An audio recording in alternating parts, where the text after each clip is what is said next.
Assalamualaikum warahmatullahi wabarakatuh. Yang terhormat kepada Ibu Rona Majidah, SEMAK, dan rekan-rekan yang sedang menyaksikan video pada kesempatan kali ini. Perkenalkan, saya Faris Faturrahman dan rekan-rekan saya yaitu Fikri Febriansah, Galih Riananda, dan Fajar Rivaldi. Pada kesempatan kali ini, kami akan mempresentasikan mengenai Project Based Learning kami yang berjudul Penerapan Akuntansi Keberlanjutan pada PT Bumi Resource Tbk. Mari kita mulai dari latar belakang.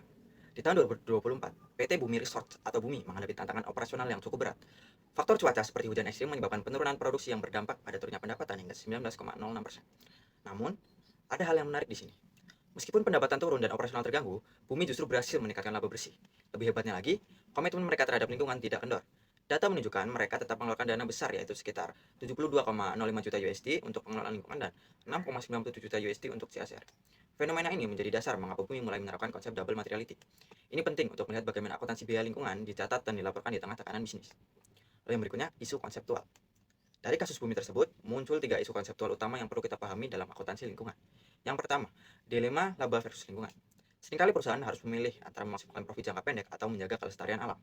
Kasus Bumi menunjukkan bahwa keduanya bisa diupayakan berjalan beriringan. Lalu yang kedua, pentingnya izin sosial masyarakat. Operasional tambang tidak hanya butuh izin pemerintah, tetapi juga penerimaan dari masyarakat sekitar atau CSR. Tanpa ini, risiko konflik akan tinggi. Lalu yang ketiga, yaitu biaya lingkungan, sama dengan investasi. Kita harus mengubah mindset. Pengeluaran untuk lingkungan jangan dianggap sebagai biaya hangus atau expense, melainkan sebagai investasi untuk keberlanjutan bisnis jangka panjang. Lalu yang ketiga, konsep double materiality. Lantas, apa itu konsep yang diterapkan BU Bumi? Kita masuk ke konsep double materiality atau dua sisi. Sederhananya, ini adalah cara pandang dua arah dalam menilai risiko dan dampak. Sisi pertama, inside out, dampak perusahaan ke alam. Di sini kita menghitung seberapa besar kerusakan atau dampak yang dibuat perusahaan. Contoh konkretnya, Bumi mencatat mereka menghasilkan emisi sebesar 2,5 juta ton atau CO2 EQ. Ini adalah utang perusahaan pada alam. Sisi kedua, outside in, dampak alam ke keuangan perusahaan. Ini sering dilupakan. Perubahan iklim bukan cuma soal lingkungan, tapi soal finansial. Contohnya, ketika terjadi banjir atau panas ekstrim akibat perubahan iklim, operasional tambang berhenti. Akibatnya, perusahaan rugi secara finansial. Jadi, akuntansi berkelanjutan harus mencatat kedua sisi ini agar laporan keuangan benar-benar transparan dan realistis. Baik, selanjutnya saya akan menjelaskan mengenai teori konseptual akuntansi keberlanjutan di PT Bumi Resource Tbk. Implementasi akuntansi keberlanjutan di Bumi Resource didorong oleh sifat industri ekstraktif dan kebutuhan akan akuntabilitas yang melampaui informasi finansial. Isu konseptual utamanya adalah yang pertama mengenai kelemahan laporan finansial tradisional. Laporan keuangan tidak mencakup dampak non-finansial krusial. Contohnya adalah emisi, rehabilitasi lahan, limbah, penggunaan energi, dan lain sebagainya. Serta perusahaan itu harus juga membuat kerangka pengukuran non-finansial yang konsisten. Selanjutnya yaitu mengenai penilaian materialitas, yaitu tantangan dalam mengevaluasi tingkat kepentingan isu sosial. Misal contohnya adalah K3, hak asasi masyarakat, kontribusi lokal, dan lingkungan, serta menetapkan batas pelaporan hingga rantai pasok. Yang ketiga yaitu pemilihan standar pelaporan. Penggunaan standar seperti GRI menuntut perusahaan mengatasi perbedaan definisi, metode pengukuran, dan tingkat pengungkapan yang ada antar standar yang berlaku. Kemudian yang keempat atau terakhir adalah verifikasi dan keandalan data yang membutuhkan pengumpulan data teknis dari berbagai unit operasional. Integritas data harus selalu dijaga melalui sistem pengendalian internal yang memadai untuk menjamin kepercayaan terhadap pemangku kepentingan. Selanjutnya yaitu prinsip-prinsip CSR berdasarkan ISO 26000. Bumi Resource menerapkan CSR berdasarkan 7 pokok bahasan ISO 26000. Yaitu yang pertama, tata kelola organisasi yang berhubungan dengan menjamin proses bisnis secara terbuka, bertanggung jawab, dan sesuai dengan etika, yaitu implementasi GCG dan kebijakan etika. Yang kedua yaitu hak asasi manusia, seperti menghormati, melindungi, dan mengintegrasikan HAM dalam seluruh proses kepentingan. Kemudian yang ketiga yaitu ketenaga kerjaan yang berupa perlakuan adil, K3 dan pengembangan karir berkelanjutan bagi karyawan. Yang keempat yaitu lingkungan. Misalnya pengelolaan dampak ekologis mencakup konservasi keanekaragaman hayati, reklamasi, dan pengendalian emisi ataupun limbah. Kemudian yang kelima yaitu praktik operasi yang adil. Misalnya yaitu anti korupsi, persaingan secara sehat, dan menjaga integritas dalam rantai pasok. Kemudian selanjutnya yang keenam yaitu isu konsumen dengan cara menyediakan produk yang aman, transparan, dan memenuhi standar-standar yang berlaku. Kemudian yang ketujuh atau yang terakhir yaitu keterlibatan dan pengembangan masyarakat dengan cara menerapkan program PPM 7 sektor untuk membangun masyarakat yang mandiri dan berkelanjutan.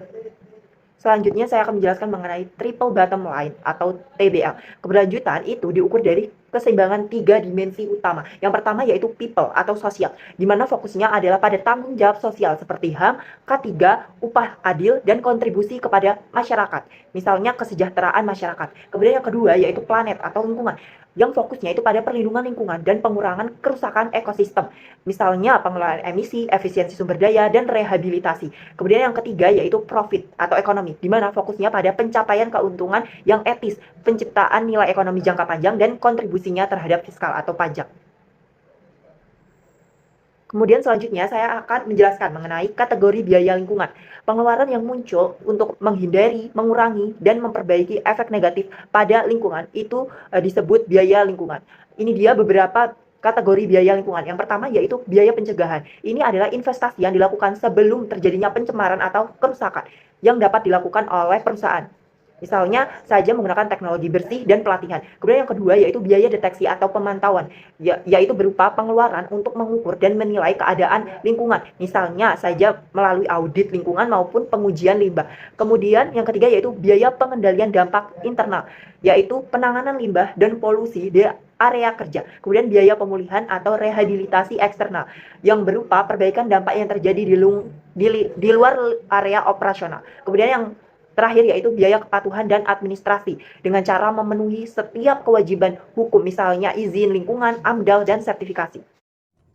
Di sini saya akan menjelaskan tentang apa itu kinerja lingkungan atau environmental performance. Jadi kinerja lingkungan adalah evaluasi hasil nyata dari program dan kebijakan lingkungan perusahaan. Kinerja lingkungan mengidentifikasi sejauh mana perusahaan berhasil mengurangi pencemaran, menggunakan sumber daya secara efisien, dan memelihara ekosistem. Dilihat dari indikator terukur seperti penurunan emisi, efisiensi energi, dan keberhasilan reklamasi. Selanjutnya adalah analisis kinerja lingkungan atau environmental performance pada PT Bumi Resource Tbk tahun 2024. Yang pertama ada penurunan emisi gas kaca atau GRK, yang dimana PT Kaltim Primakol yang merupakan anak perusahaan PT Bumi Resource berhasil mencatatkan penurunan gas emisi rumah kaca sebesar 13% pada tahun 2024. Hal serupa terjadi pada PT Arutmin Indonesia yang berhasil menurunkan emisi sebesar 10% di tahun 2024. Yang kedua adalah ekonomi sirkuler atau pemanfaatan limbah. PT Bumi Resource menunjukkan peningkatan drastis dalam pemanfaatan limbah non-B3. Volume pemanfaatan limbah naik signifikan menjadi 23.530 ton di tahun 2024. Limbah ini diolah kembali menjadi produk bernilai seperti paving block, road base, dan beton. Lalu yang ketiga ada efisiensi energi dan investasi lingkungan. Pada tahun 2024, PT Bumi Resource melakukan program efisiensi energi dengan beralih ke sumber energi bersih seperti biodiesel B35 dan penggunaan panel surya. Lalu perusahaan juga menginvestasikan dana lingkungan sebesar 76,2 juta US dollar yang digunakan untuk mendanai berbagai biaya lingkungan perusahaan. Lalu yang keempat adalah reklamasi lahan, yang dimana PT Kaltim Primakol yang merupakan anak perusahaan PT Bumi Resource berhasil menunjukkan peningkatan kinerja reklamasi lahan, di mana luasan area yang direklamasi bertambah menjadi 1.230,43 hektar di tahun 2024. Sementara itu, PT Arutmin Indonesia yang juga merupakan anak perusahaan mencatatkan realisasi reklamasi seluas 282,81 hektar pada tahun 2024, sedikit menurun dibandingkan tahun 2023. Saya akan menjelaskan tentang apa itu proper. Jadi, proper atau program penilaian peringkat kinerja perusahaan adalah alat penilaian kinerja lingkungan dari Kementerian Lingkungan Hidup dan Kehutanan untuk mendorong kepatuhan dan kinerja lingkungan yang lebih standar. Penilaian proper mencakup kepatuhan dasar seperti izin tambang, pengendalian polusi, dan aspek lebih dari sekedar kepatuhan atau beyond compliance seperti sistem manajemen lingkungan, efisiensi energi, pemberdayaan masyarakat, dan inovasi lingkungan. Penilaian proper terdiri dari 5 peringkat penilaian yang dimulai dari peringkat merah atau hitam, yang berarti perusahaan tidak patuh terhadap peraturan sehingga memerlukan tindakan hukum. Lalu ada peringkat biru yang berarti perusahaan memenuhi seluruh peraturan yang berlaku atau patuh. Lalu ada peringkat hijau yang berarti kinerja lingkungan perusahaan sangat baik di atas standar kepatuhan. Lalu ada peringkat emas yaitu peringkat tertinggi yang menandakan prestasi lingkungan perusahaan yang luar biasa. Selain itu, pada proper terdapat penilaian pemberdayaan sosial yaitu dengan mendorong program berbasis sistem yang menghasilkan masyarakat mandiri. Lalu selanjutnya adalah analisis proper pada PT Bumi Resource Tbk di tahun 2024. Kita langsung masuk ke capaian prestasi. Yang dimana pada tahun 2024 PT Arutmin Indonesia yang merupakan anak perusahaan PT Bumi Resource sukses meraih predikat tertinggi proper emas di tingkat nasional melalui Kementerian Lingkungan Hidup dan Kehutanan. Sementara itu PT Kaltim Primakol yang juga merupakan anak perusahaan meraih predikat proper hijau di tingkat nasional melalui Kementerian Lingkungan Hidup dan Kehutanan serta menyabet predikat proper emas di tingkat Provinsi Kalimantan Timur. Lalu selanjutnya adalah indikator pencapaian, yang dimana capaian-capaian prestasi proper tersebut menjadi bukti nyata bahwa PT Bumi Resource Tbk beserta anak perusahaannya telah konsisten mempertahankan keunggulan kinerja lingkungan yang terintegrasi operasionalnya. Lebih dari itu, prestasi tersebut menegaskan kesuksesan strategi beyond compliant perusahaan yang terintegrasi. saya akan membahas penilaian environmental, conservation cost, atau financial performance. Nah, penilaian ini nih diukur melalui alokasi biaya perusahaan untuk mencegah, mengurangi, dan memulihkan dampak lingkungan. Di PT Bumi Resource Tbk ini, evaluasi mengikuti prinsip Environmental Management Accounting atau EMA, standar GRI, dan POJK 51. Di tahun 2024, bumi ini menghadapi cuaca ekstrim dan fluktuasi harga global, namun tetap mencatat kinerja finansial kuat melalui efisiensi biaya lingkungan yang signifikan. Terus ada kinerja biaya lingkungan PT Bumi Resource Tbk tahun 2023 dan 2024. Nah, total biaya lingkungan bumi ini turun 10,70% dari USD 80,69 juta menjadi USD 72,05 juta. Meskipun produksi relatif stabil. Terus di cabang KPC, produksi itu naik 2,8%, tetapi biaya lingkungan turun 6,96%. Sehingga intensitas biaya per ton itu turun sebesar 9,30%. Sedangkan di cabang Arutmin, produksi itu turun 18,07%. Tapi biaya lingkungan itu turun jauh lebih dalam. Itu ada di 32,75%. Menunjukkan biaya lingkungan yang bersifat sangat variabel. Biaya CSR juga turun menjadi 6,97%, turun sebesar 3,53%. Terus selanjutnya, di sini ada alokasi biaya pengembangan masyarakat atau CSR. Pengeluaran terbesar diarahkan ke infrastruktur 30,75%, dan kemandirian ekonomi 18,06%, mencerminkan fokus pada pembangunan aset jangka panjang. Tapi sih lebih berfokus pada infrastruktur. Kalau misalkan Arutmin pada sosial kesehatan, dan ini menyesuaikan kebutuhan wilayah tambang pada wilayah masing-masing. Terus ada kinerja fisik pendukung biaya lingkungan.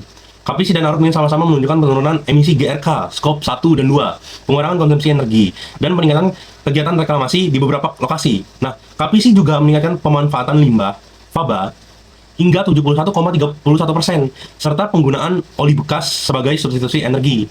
Terus yang terakhir, ada analisis perbandingan dan evaluasi kinerja 2024, PT Bumi Resource Tbk 2024. Yang pertama ada efisiensi operasional lingkungan. KPC berhasil menurunkan biaya melalui pengurangan konsumsi energi 13,60% lewat penggunaan overland, conveyor, dan smart eco mode.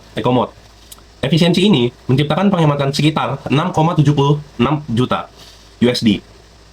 Arutmin menekan biaya melalui optimasi jalan hauling dan penurunan aktivitas bukaan lahan. Terus nomor 2 ada ekonomi sirkular dan MFCA.